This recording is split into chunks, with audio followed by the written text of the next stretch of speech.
حضرت محدث ابن جوزی نے لکھا ہے کہ حضرت حبیب اجمی ایک بزرگ تھے، ان کے پاس ایک شخص اکثر آتا تھا، بڑا مالدار تھا، ایک ہی بیٹی تھی، وہ بھی ٹانگوں سے معذور تھی۔ تو آپ اکثر اس کو کہتے کہ تو توبہ کر، اللہ کی بارگاہ میں رجوع کر۔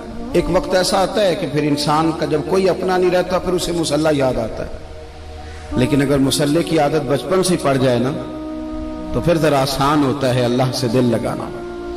وہ اکثر آپ اس کو کہتے کہ ٹھیک ہو جائے کہ تو بیٹی ہے، وہ بھی بیچاری معذور ہے، تو کہاں دولت لے جائے۔ آج کرتا ہوں، ہم تاریخیں دیتے رہتے ہیں نا اللہ تعالیٰ کو معاذ اللہ کہ رمضان سے میں نے نیک ہو جانا ہے، عمرہ کر کے آؤں گا تو پھر میں پکا نمازی ہوں۔ خدا کے بندو، کس نے تجھے بتایا کہ رمضان تک تو زندہ رہے گا؟ کس نے خبر کی کہ عمرہ کرنے تک تو بچے گا؟ حضرت حبیب اجمی اس کو کہتے تو کہتا بڑی جلدی ٹھیک ہو جاؤں گا۔ ایک دن سویرے سویرے توبہ کرنے آ گیا۔ آپ نے فرمایا کیا ہوا؟ تو کہنے لگا حضرت جی کل ایک 15 سال کا نوجوان ملا ہے اور مجھے توبہ کرا گیا۔ مزہ ہی اس عمر میں اللہ اللہ کرنے کا، نبی کریم سے محبت بھی کرنی ہو تو یہی عمر ہے۔ عشق لگا سی کھیڈاں کھیڈ دی نوں تے پھر مینوں کھیڈاں بھول گئیاں، کجل پایا سی میں یار دے ویکھنے نوں، پھر او دی یاد وچ روندیاں ہی ڈول گئیاں۔ حیدر شاہ اس گلی کدے نہ رولدی پر ہن تے رولدی رول گئیاں۔ جن لوگوں نے ابو جال کو قتل کیا تھا ان کی عمر بھی 15 سال تھی۔ ہم تو بڑے ہی نہیں نہ ہوتے ساری زندگی، نہ ہمیں کو بڑا ہونے دیتا ہے، ہم بڑے ہی نہیں ہوتے، یہ تو عمر ہے کچھ کر گزرنے کی۔ 15 سال کا نوجوان توبہ کرا گیا تو حضرت حبیب اجمی کہنے لگے وہ کیسے؟ کہنے لگا حضرت جی میں کل منڈی گیا تھا، مجھے کچھ سامان خریدنا تھا، تو بغداد کے بازار سے میں نے مچھلی خرید لی 10 کلو، باقی بھی سامان تب خود لے جا نہیں سکتا تھا۔ تو مزدور آپ کو پتہ ہے بیچارے آج بھی سڑکوں پہ بیٹھے ہیں، تو مزدور بیٹھے تھے تو ان میں ایک نوجوان 14-15 سال کا، چہرے پہ بڑی روشنی۔ میں نے اس کو کہا بیٹے مزدوری کرو گے؟ کہنے لگا حضور مزدوری بھی کرتا ہوں، پڑھائی بھی کرتا ہوں، اور جو اللہ کو منظور ہو اس کی عبادت بھی کرتا ہوں۔ میں نے اسے کہا کہ یہ میرا سامان ہے فلان جگہ پہنچانا، کیا لوگے؟ کہنے لگا 3 دینار مزدوری۔ سودا طے ہو گیا، اس نے سامان اٹھا لیا۔ کہتے ہیں رستے میں ظہر کا وقت ہو گیا، کہنے لگا چچا اگر اجازت ہو تو نماز پڑھ دوں۔ 15 سال کا جواب۔ کہتے میں رکھ کے نا وہاں سامان تو پھٹے پہ بیٹھ گیا، وہ نماز پڑھنے چلا گیا، باقی لوگ دیر سے آئے، وہ بچہ جلدی آ گیا۔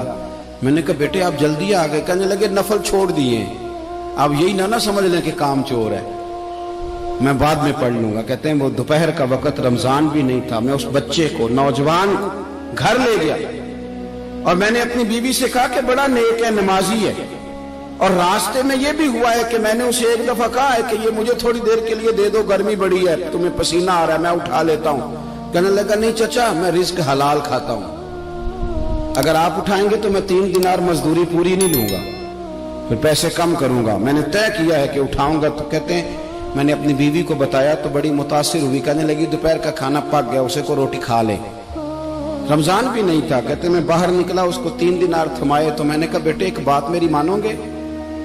کہنے لگا بتائیے۔ میں نے کہا کھانا پکائے کھا لو۔ کہنے لگا میں معافی چاہتا ہوں، میں نے روزہ رکھا ہوا ہے۔ حضور نے حکم دیا، حکم نبی کریم نے حکم دیا، بخاری مسلم کی حدیث ہے، فرمایا نوجوانوں اگر تمہارے پاس طاقت ہے تو نکاح کر لو ورنہ روزے رکھو۔ حکم دیا، یا نکاح اور یا روزے، یہ سرکار کا حکم ہے۔ بھائی نفلی روزہ نفس کی قوتوں کو کچلتا ہے، انسان میں نورانیت اور روحانیت لاتا ہے۔ کہتے وہ کہنے لگا میں نے روزہ رکھا ہے، میں اور متاثر ہو گیا۔ میں نے کہا اب کیا کرو گے؟ کہیں اور جانا ہے؟ کہنے لگا نہیں، میں جس دن 3 دینار کما لیتا ہوں پھر میں مزید لالچ نہیں کرتا، باقی وقت یا قرآن مجید پڑھتا رہتا ہوں یا نبی پاک پہ درود شریف پڑھتا رہتا ہوں۔ آپ بتائیں؟ تو میں نے کہا کہ افطار میرے ساتھ کر لو۔ کہتے ہیں میں اسے مسجد چھوڑ آیا اور خود میں لوٹ آیا۔ افطار کے بعد میں اسے لایا، کھانا کھلایا، عشاء پڑھی، اس کا گھر دور تھا، میں نے ڈرائنگ روم کھول دیا، بیٹھک کھول دی، وہیں وہ سو گیا۔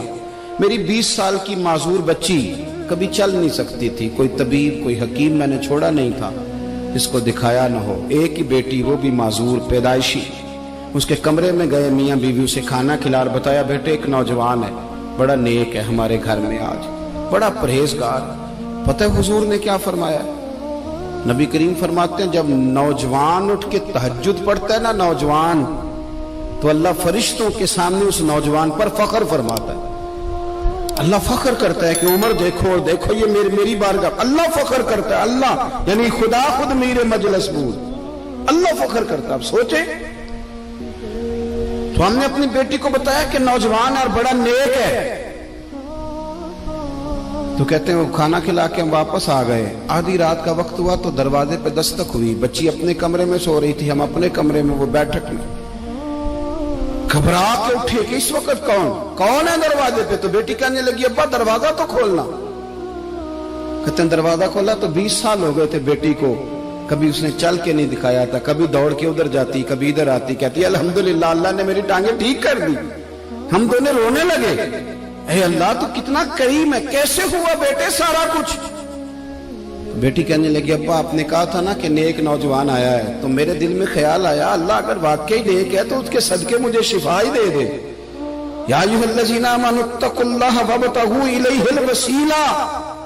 تو کہنے لگی ابھی میری دعا بھی پوری نہیں ہوئی تو رب کریم نے فضل کیا ہے اور مجھے شفا عطا کر دی. کہتے ہم دوڑ کے اس کے کمرے میں گئے, اور جب ہم نے ہاتھ رکھا تو دروازہ پہلے سے کھلا تھا, ایک خط چھوڑ گیا تھا. آج کل کے پیر کی کرامت ہوتی تو فیس بک پہ دے دیتا, باقیوں کو بھی ذرا پتہ چلے. کہتے ہیں وہ خط چھوڑ گیا اپنے بستر پہ کہ اگر تم لوگوں کو مجھ سے محبت ہو گئی ہے تو میرے پیچھے نہ دوڑنا, اس رب کی بارگاہ میں جھکنا جس رب نے میرے اوپر بھی فضل فرمایا ہے اور آپ پر بھی کرم فرمایا. میرے نوجوان دوستو, یہ جو بچپنا ہمیں لوگ کہتے ہیں نا ابھی بچے ہو, ابھی جب آپ بالغ ہو گئے تو نماز فرض ہو گئی, سچ بولنا ضروری ہو گیا, رزق حلال کھانا ضروری ہو گیا, شریعت ساری کی ساری لاگو ہو. ایک تو درگزر سے کام لیں, دوسرا اپنی زندگی کے اندر خواہشات کو چھوڑیں. سادہ کھانا تو ویسے انسان کو تندرست رکھتا